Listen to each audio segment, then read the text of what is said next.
آپ سب کو، آپ جہاں پر بھی ہیں پاکستان میں یا باہر، نئے سال کی آمد مبارک ہو۔ ایک رسم بھی ہے اور دعا کا کوئی موقع کھونا نہیں چاہیے۔ ہم امید کرتے ہیں اور دعا کرتے ہیں کہ آپ کی جو بھی دعائیں ہیں، جو بھی خواب ہیں وہ پورے ہوں، اور آپ کی جو بھی آفات ہیں وہ 2022 کے اختتام کے ساتھ اختتام پذیر ہوں۔ پاکستان کے اندر حالات مشکل ہیں۔ اس کا اعادہ کل نیشنل سیکیورٹی کمیٹی کے اجلاس میں ہوا۔ اجلاس کے اندر سے جو پریس ریلیز سامنے آئی وہ اس وقت آپ کے سامنے ہے۔ آپ دیکھ سکتے ہیں کہ اس کے الفاظ کے اندر، اس کی سطروں کے اندر آپ کو امید کا پیغام بھی دینے کی کوشش کی جا رہی ہے کہ کس طرح سول اور ملٹری قیادت مل بیٹھ کر دہشت گردی کا معاملہ ہو یا پاکستان کی سیکیورٹی کے بنیادی اصولوں کا معاملہ ہو، ان سے نپٹنے کے لیے تیار ہے، اور اس کے اوپر کسی قسم کا کوئی کمپرومائز نہیں کریں گے۔ ایک قسم کی رسمی پریس ریلیز بھی آپ اس کو کہہ سکتے ہیں۔ اس قسم کی میٹنگز کے بعد ظاہر ہے پریشانی والی پریس ریلیز تو آپ کے سامنے آنی نہیں، لیکن ایک بہت عرصے کے بعد، بہت آرگومنٹ کے بعد ہمیں نیشنل سیکیورٹی کمیٹی کا اجلاس ہوتے ہوئے نظر آیا، جو کہ خوشائند بات ہے۔ لیکن الفاظ اور جملوں سے یہ چیلنجز خود ہی بلنٹ نہیں ہوں گے۔ دہشت گردی کے چیلنجز کا تو ہم نے کافی احاطہ کیا ہے، مزید احاطہ کرنے کی ضرورت ہے، لیکن جو کلیدی معاملہ ہے پاکستان میں، جس سے اس حکومت کو اور پاکستان کی اسٹیبلشمنٹ کو نپٹنا ہے، وہ پاکستان کے اندر جو معاشی صورتحال ہے وہ ہے۔ اعداد و شمار جھوٹ نہیں بولتے، اعداد و شمار سے آپ منہ نہیں پھیر سکتے۔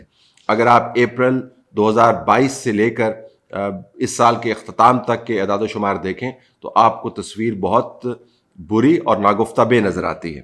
مثلا روپیہ 183 سے لے کر 226 پہ چلا گیا، پیٹرول 150 سے 214 پہ چلا گیا، ڈیزل 145 سے 227 پہ چلا گیا، مہنگائی 13% سے چھلانگ لگا کر 23% پر چلی گئی، ایکسپورٹس 2.9 پر تھیں، 2.4 پہ آئیں، اس کو ڈسکریج کیا گیا تاکہ خسارے کم ہوں، جس کے اندر کامیابی ہوئی، لیکن یہ مارجنل کامیابی ہے۔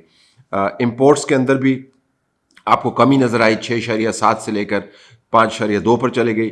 جو تجارتی خسارہ ہے اور کرنٹ اکاؤنٹ کا خسارہ ہے، اس کے اندر آپ کو یقیناً بہتری نظر آتی ہے، کیونکہ خسارے جب کم ہوتے ہیں تو IMF کی ایک کنڈیشنلٹی بڑی ضروری ہے، وہ پوری ہوتی ہوئی نظر آتی ہے۔ لیکن اس کے ساتھ جو دوسرے اشاریے ہیں یا اعداد و شمار ہیں وہ اچھے نہیں ہیں۔ جو ترسیلات ہیں وہ 3.1 سے 2.1 پر آ گئیں۔ جو اسٹاک مارکیٹ کا انڈیکس ہے وہ 40,000 سے گر کر 39,000 پر اوسطاً آیا۔ سونے کی اگر آپ قیمت دیکھیں تو 1,30,000 پر تھی، اب 1,82,700 پر کھڑی ہے۔ مارکیٹ کیپٹلائزیشن کے اندر بھی آپ کو معاملہ ایسا ہی نظر آتا ہے۔ جو کرنسی کے معاملات ہیں اس کے اندر بھی آپ کو گراوٹ نظر آتی ہے۔ ڈالر 55 روپے پلس مہنگا ہوا، یورو 63 روپے پلس مہنگا ہوا، پاؤنڈ 61 روپے مہنگا ہوا، سعودی ریال 18 روپے پلس مہنگا ہوا، درہم جو ہے وہ 20 روپے پلس مہنگا ہوا، کینیڈین ڈالر 43 روپے پلس مہنگا ہوا۔ اب اس سے مراد یہ ہے کہ جن لوگوں کو بینکس کے ذریعے پیسے بھجوانے میں نقصان ہو رہا ہے، یا جن کو بینکس کو بائی پاس کر کے ہنڈی کے ذریعے پیسے بھجوانے میں فائدہ ہو رہا ہے، وہ بینکنگ چینل سے آپ کو پیسے نہیں بھجوائیں گے۔ تو جو فورن ریمیٹنس ہے وہ آئے گی تو صحیح، لیکن وہ ڈاکومنٹ نہیں ہو پائے گی اور ریفلیکٹ نہیں کرے گی آپ کے نمبرز کے اندر۔ تو آپ مہنگائی کے اعداد و شمار دیکھ لیں، آپ مارکیٹ کی طرف سے انڈیکیشنز دیکھ لیں۔ ابھی میں نے بزنس کمیونٹی کے معاملات کا ذکر نہیں کیا، ابھی ہم نے بین الاقوامی جو معاہدے ہیں ان کا ذکر نہیں کیا، ابھی ہم نے سیلاب کی تباہیوں کا ذکر نہیں کیا۔ وہ تمام معاملات ہم نے اس میں سے منہا رکھے اور بنیادی آپ کو اشاریہ سامنے رکھے، جس سے پتہ چلتا ہے کہ معاشی کیفیت جو ہے وہ اچھی نہیں ہے، بلکہ نازک دور میں سے اس وقت پاکستان گزر رہا ہے۔ اب اس کی سیاسی امپلیکیشنز ہیں۔ عمران خان ان اعداد و شمار کو استعمال کرتے ہیں جو ہر سیاستدان استعمال کرے گا، جس طرح نون لیگ استعمال کیا کرتی تھی عمران خان کے 4 سال کو اپنے 5 سال کے ساتھ موازنے کیا کرتے تھے، عمران خان بھی اس کو استعمال کریں گے۔ آپ یہ نہیں کہہ سکتے کہ آپ یہ کیوں کر رہے ہیں، طاقت کا کھیل ہے، سیاست کا کھیل ہے، ایسے ہی ہوتا ہے۔ اور وہ کہیں گے کہ دیکھا آپ نے سازش کی، آپ نے مجھے نکالا اور اس کے بعد حالات جو ہے وہ دگردوں ہو گئے۔ اگرچہ ذرا سی عقل اور سمجھ بوجھ رکھنے والے جو تجزیہ نگار ہیں وہ اس گراوٹ کے اندر تسلسل پائیں گے اور دیکھیں گے کہ کس طرح عمران خان کے 3.5 پونے 4 سال سے جو تنزلی کا عمل شروع ہوا اور جس کی جڑیں جو ہیں یقیناً پچھلی حکومتوں کے ساتھ بھی جڑی ہوئی ہیں، اس تنزلی کے عمل کو آپ روک نہیں پائے۔ تو اس وقت بجائے اس کے کہ عمران خان کے بیانیے کو کاؤنٹر کرے حکومت، اگر چلے مان لیتے ہیں حکومت کے بیانیے کو ہی کہ عمران خان کے دور سے ہی اس گراوٹ کا باقاعدہ آغاز ہوا، تو اس گراوٹ کو روکنا چاہیے تھا۔ حکومت کا فیلئر یہ نہیں ہے کہ عمران خان کے دور میں جو معاملات شروع ہوئے اس کے متبادل انہوں نے کوئی بڑا انقلابی کام نہیں کیا۔ ان کا فیلئر یہ ہے کہ جس گراوٹ کا، جس تنزلی کا، جس ریگریشن کا آغاز وہاں سے ہوا یا جس کے اندر تیزی آئی عمران خان کے دور میں، اس کو ان کو روکنا تھا اور اس میں سے بہت ساری جگہوں پر ان کو ریورس کرنا تھا۔ وہ نہیں کر پائے، یہ ماننے کی بات ہے۔ اب اس کے بعد حکومت کیا رد عمل دکھا سکتی ہے 2023 کے اندر؟ فی الحال مجھے اس کے اوپر مکمل طور پر ایمبیگوٹی نظر آتی ہے۔ 3-4 قسم کے سیناریو بنتے ہوئے نظر آتے ہیں۔ ایک سیناریو تو یہ ہے کہ ہم 2 مہینے کے اندر دیکھیں، تیل کی دھار دیکھیں اور اس کے بعد ہم فیصلہ کر لیں کہ ہم نے سنیپ الیکشنز کروانے ہیں یا نہیں۔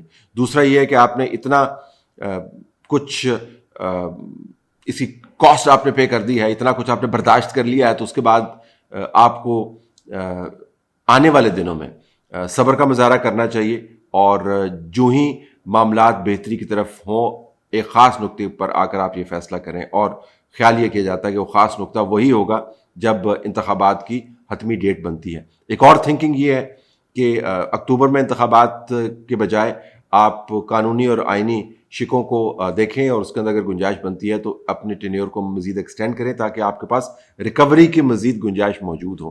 اب یہ 3-4 آپشنز تو موجود ہیں۔ کیئر ٹیکر کا میں نے آپ کو بتا دیا، وہ ایک ڈیفالٹ آپشن ہے۔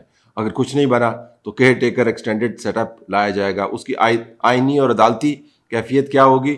اس کی آئینی اور عدالتی وہی کیفیت ہوگی جو پاکستان میں اس قسم کے غیر معمولی اقدامات کو اٹھانے کے بعد آئینی اور قانونی کیفیات پیدا کی جاتی ہیں۔ لیکن وہ ایک آپشن موجود ہے۔ لیٹس اسیوم یہ کر لیتے ہیں کہ یہی 3 آپشنز ہیں، ایکسٹینڈڈ کیئر ٹیکر آپشن نہیں ہے۔ یہ ایمبیگوٹی کی نشانی ہے۔ جب آپ آپشنز کے اندر گھس کر بات کرتے ہیں تو محدود وقت میں حکومتوں کے بارے میں یہ تاثر گہرا ہوتا ہے کہ they don't know whether they're coming or going۔ تو حکومت کو نہ صرف ان معاشی اعداد و شمار میں بہتری لے کے آنی ہے 2023 کے اندر، بلکہ اس کو اپنی پولیٹیکل اسٹریٹجی کے اندر بھی ایک تسلسل اور کلیئرٹی لے کے آنی ہے۔ اگر آپ تسلسل اور کلیئرٹی نہیں لے کے آئیں گے اور یہ اشاریہ بدستور برے ہی نظر آئیں گے تو سیاسی طور پر 2023 کا سال جو ہے وہ ہڑبونگ کا سال ہوگا۔ دہشت گردی کے معاملے کے اوپر نیشنل سیکیورٹی کمیٹی کا اجلاس ہوا۔ اب محض ڈکلیریشنز کے ساتھ یہ معاملات طے نہیں ہوں گے۔ آپ نے نمبر 1 تمام قوم کو اعتماد میں لینا ہے اور ماضی کی طرح ٹرانسپیرنسی کے ساتھ یہ آپریشنز کرنے ہیں۔ نہ جانے کیا ہو گیا اس نظام کو، جب اس نظام کا موڈ خوشگوار ہوتا ہے اپنی طرف سے، جب یہ سمجھتے ہیں کہ بہت ہم طاقت میں ہیں، تو تب وہ چیزیں بھی بتانے لگ جاتے ہیں جو ان کو نہیں بتانی چاہیے، اور جب ذرا سا معاملہ خراب ہوتا ہے تو مکمل طور پر خاموشی اختیار کر لیتے ہیں۔